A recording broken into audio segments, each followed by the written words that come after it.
Aujourd'hui, on avait envie d'aborder avec vous un sujet sensible, très actuel. Il s'agit du consentement. Le consentement a commencé par désigner de manière très générale un acte libre de la pensée par lequel on s'engage ou non à accomplir quelque chose. Donc a priori, consentir ça veut dire accepter, oui ou non?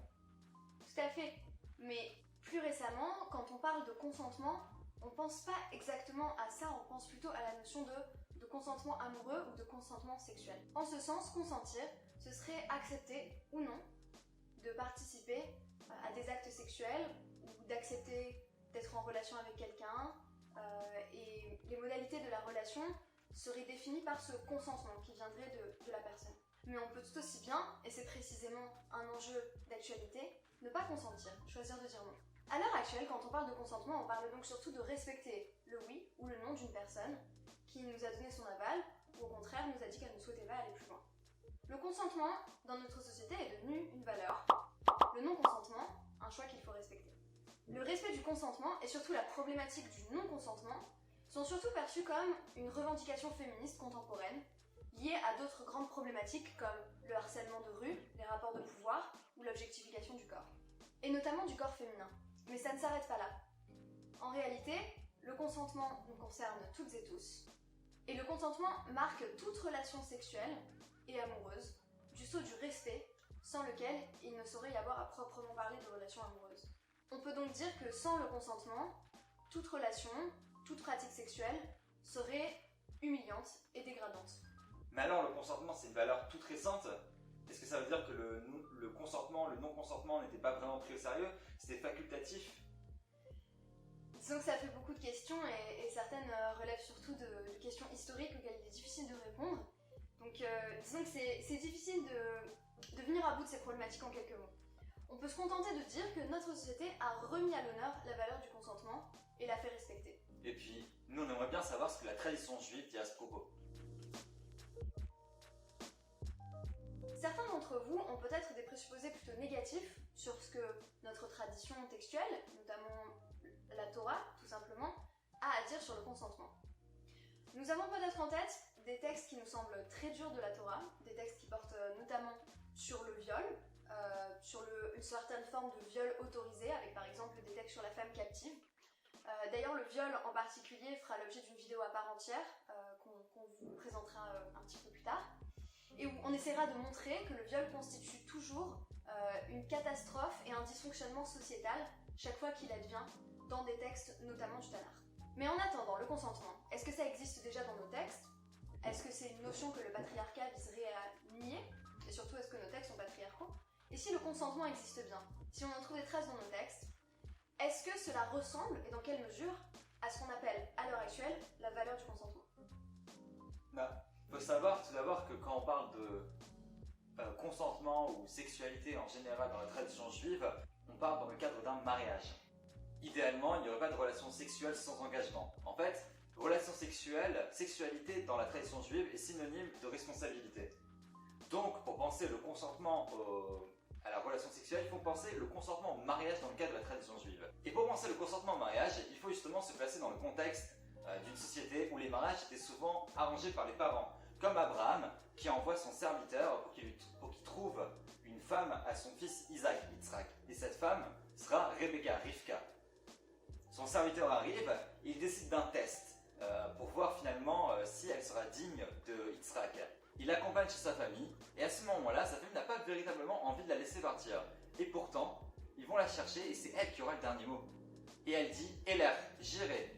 Et Rashi nous explique « J'irai que vous le vouliez ou non, j'irai avec ou sans votre consentement puisque c'est mon consentement finalement, le consentement de Rivka qui est important ici. » Et Rashi précise d'ailleurs sur le verset précédent « Venishala et Pia », on lui demande son avis. Il précise que c'est de là qu'on déduit qu'on ne peut pas épouser une femme sans son consentement. Mikaï, chez Ein Masiim et Haïcha, et là, Mid'ata. Il cite alors le Midrash Bereshit Rabbah, ce qui montre bien qu'il ne s'agit pas particulièrement d'une invention récente du Moyen-Âge, mais bien qu'il a toujours été inscrit dans le système des mariages, que c'était en fait la volonté des mariés de justement se lier l'un à l'autre, qui prenait le pas sur la volonté des parents en quelque sorte. Et de là, on déduirait qu'on a la possibilité de se marier même sans l'accord de ses parents. On a donc besoin besoin, pour épouser une femme, même à l'époque de la Torah, de l'expression claire et nette d'une volonté. La femme ne peut être épousée sans son consentement. Par induction, à partir du cas de Rivka, on passe à la loi, la halacha, celle qu'on a toujours appliquée et qu'on applique toujours, et qui met en avant la nécessité qu'une femme donne son accord. La société n'était donc pas si patriarcale que ça en ce sens. A l'inverse, il n'est pas clair, c'est un paradoxe que Yitzhak, lui, ait dit oui. Son oui, s'il est exprimé, est sous-entendu et n'est pas rendu explicite dans le texte biblique. On a donc plus d'emphase sur le consentement de Rivka que sur celui d'Yitzhak, où on sait que c'est Abraham qui a arrangé toute l'affaire. On n'est pas en train de dire cependant, dans une démarche apologétique, que le mariage juif est complètement égalitaire dès le départ dans sa structure, au sens contemporain et dans toutes ses modalités. On pourra d'ailleurs en parler dans une prochaine vidéo de quel sens ça aurait de parler d'égalitarisme pour le mariage juif. En tout cas, on peut dire qu'il l'est, assurément, sur le plan de la volonté des deux futurs époux. On a deux personnes qui s'engagent et qui doivent a priori être toutes deux consentantes. La halakha rendra ça explicite pour les hommes comme pour les femmes. Et cette volonté de la fiancée l'emporte, on l'a dit, sur celle de sa mère et de son frère, donc de sa famille proche. On a donc là une belle leçon d'autonomie en matière de mariage. Ça, c'est pour le mariage. Mais précisons un petit peu comment ça se passe une fois le mariage célébré. On parle beaucoup de devoir marital, dans et hors du monde juif d'ailleurs. Le devoir marital, finalement, il y a un devoir de faire l'amour, un devoir sexuel que le mari a envers sa femme. Et on peut dire en cela que c'est peut-être même féministe avant l'heure, puisque le devoir est de l'homme envers la femme, et il n'y a pas de devoir à l'inverse. C'est ce qu'on appelle la mitzvah ona, la mitzvah de donner du plaisir, justement. Mais si une fois qu'on est marié, il y a un devoir de faire l'amour, comment cela se réconcilie-t-il avec la notion de consentement? Surtout, étant donné que la Bible définit une autre mitzvah, un commandement plus large, qui est le commandement de Perou ou Ovu, de peupler la terre, de procréer finalement. Ça voudrait peut-être dire qu'il faut procréer de toute façon, que la personne en face soit consentante ou pas. En fait, il n'en est rien. Et il n'y a pas de mitzvah de reproduction qui dépasserait complètement les dispositions du couple. En fait, les textes nous démontrent que dès la création du cadre marital, on a toujours pris en compte la volonté et le consentement des femmes. Sachant qu'on se situe dans une tradition qui considère, sans doute à tort, que seul un homme peut abuser d'une femme et qu'il n'existerait à l'inverse pas de viol d'un homme par une femme. On peut contester. Mais la responsabilité du respect de ce consentement de la femme, il repose avant tout sur l'homme dans notre tradition, puisqu'on postule que c'est l'homme qui aurait la possibilité de faire violence à sa femme. Pourtant, la loi, comme on va le voir, lui interdit en proscrivant toute forme de violence, physique bien entendu, mais aussi sexuelle. Effectivement, c'est ce que nous dit Hérovine, page Kouf Amoudbet, 100b, qui nous dit qu'il est interdit à un homme de forcer sa femme à avoir des relations sexuelles avec lui. Le Talmud est donc clair sur le sujet. Et comment on va le voir, la halakha ne l'est pas moins. Ça se traduit dans les grands codes de la loi juive de la halakha qui codifie la nécessité du consentement de l'épouse. C'est quelque chose qu'on lit notamment chez le Rambam. Le Rambam précise un certain nombre d'interdits autour de la relation sexuelle, autour des modalités de cette relation sexuelle. Il précise d'une part que les sages ont interdit à un homme d'avoir des relations sexuelles avec sa femme tout en pensant à une autre. Donc un certain manque de respect dans la manière dont on ferait l'amour avec sa femme. Outre l'interdit de penser à une autre femme, c'est déjà pas mal, se rajoute l'interdit de coucher avec sa femme quand il est ivre, quand il a des sentiments de haine ou de colère envers sa femme, ou tout simplement quand sa femme est effrayée et donc serait susceptible d'accepter d'avoir un rapport sexuel avec lui simplement parce qu'elle a peur. Et enfin, dernière disposition, un homme n'aurait pas le droit de coucher avec sa femme s'il avait déjà décidé qu'il souhaitait divorcer. Ainsi, on n'aurait pas le droit d'instrumentaliser l'autre en voulant simplement en faire un corps à notre disposition, mais en même temps en malmenant ses sentiments et ses émotions. Et le Rambam précise que ce genre d'union ne peut donner lieu qu'à des enfants qui seront de mauvais éléments de la société. On entend ce que ça a de déterministe, mais il s'agit de nous dire que ces enfants ne seront pas nés au sein d'une union d'amour, au sens auquel on l'entend toujours à l'heure actuelle.